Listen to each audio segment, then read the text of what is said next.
General of the All Nagaland College Students Union. To my right is Imnaman and Jamir, Tribunal. To my left, Toito TGC, Tribunal. As we are all aware, over the past few days, an issue has erupted of the All Nagaland College Students Union, whereby during the 22nd Biennial General Conference, election to the office of Angsu, tenure 2025 to 27 were elected. And during the process of the election, there were some differences and some misunderstandings on which some students and colleges have filed allegations against certain candidates. And on the basis of these allegations, today we have convened an extraordinary Union Assembly as enshrined and bestowed upon to the Tribunal office as per the Angsu Constitution. The Election Commission during the 10th conference have declared the list of candidates who were elected. On the other hand, we have read and seen that certain allegations have been made against the elected candidates. Today, during the extraordinary assembly, we have had a threadbare discussion.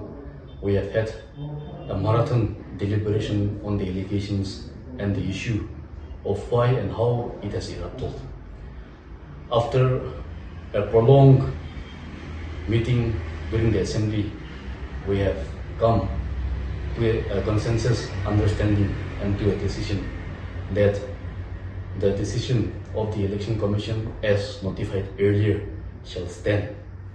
And on the alleged candidates, we have thoroughly discussed, but we have found that they are qualified for the 2025 election and the Code of Conduct which was issued during the Biennial General Conference recently held. And therefore, we have taken the popular mandate of all the colleges. Currently, there are 39 colleges affiliated to Angsu.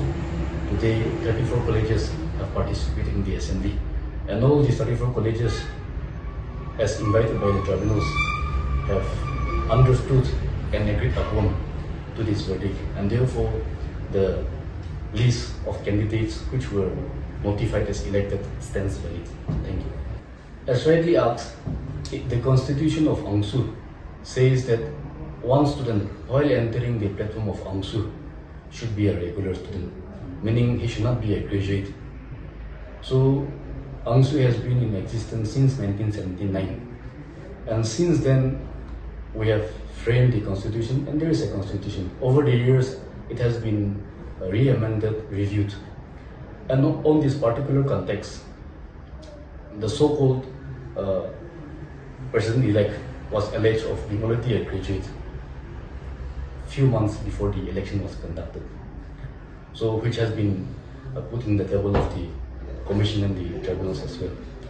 Here, during that point of time, the detection could not happen, and election was conducted, electing him as the Information Secretary. The Constitution of the Angsu also writes that if one have already served a tenure in the platform, even though he may be a graduate, can continue for one tenure.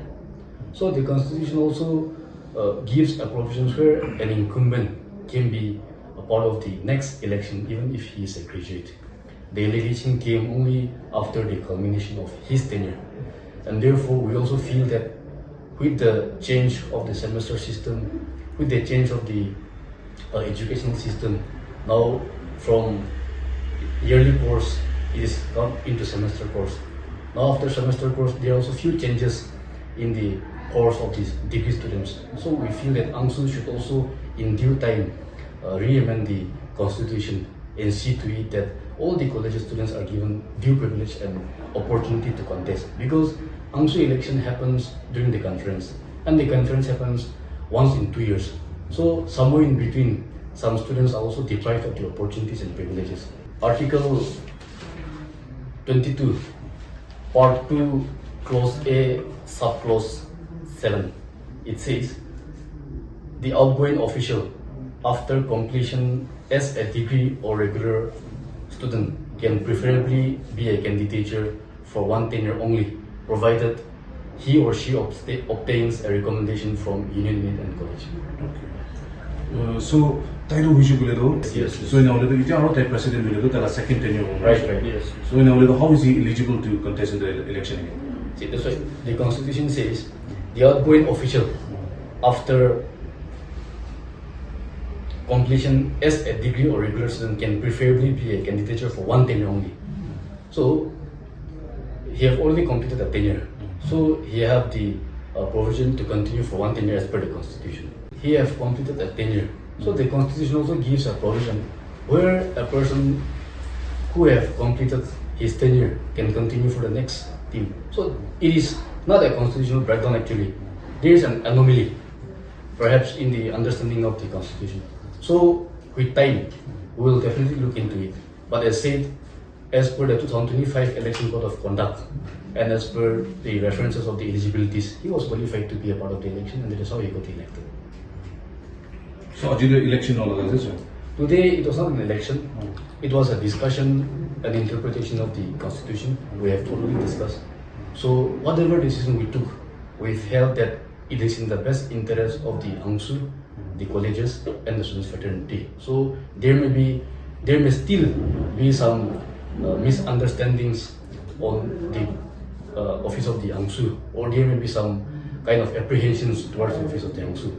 But as for the fraternity of the All Nagaland College Students Union, we felt that whatever decision we took was in the best interest of the ANGSU, and therefore that is how we have concluded on the matter. It has already concluded, their tenure has concluded. So for us, we are tribunals for the tenure, this current tenure only. And the allegation has been brought during our time. So as member to any organization or to any body, we are empowered to take decisions on the relevant matters. So accordingly, we have taken the decision, and to us, we felt that whatever the commission have done, they have thoroughly gone through the procedures and they have made them elected. So we stand on that. So, apni understanding the decision that you took today was constitutional. See, whether it was constitutional or not, that we will not comment on it. But all the colleges, 34 colleges who were present, have consented on that decision. Because apni constitution the article 19B part 3 de tribunals kan laga digina ase itu lero issue kuile do itu out of the constitution apni decision lo lagi bini digina ase. So in our little ajido issue apni comment no kuro ko issue le most probably you didn't do it according to the constitution. So what is your response on that?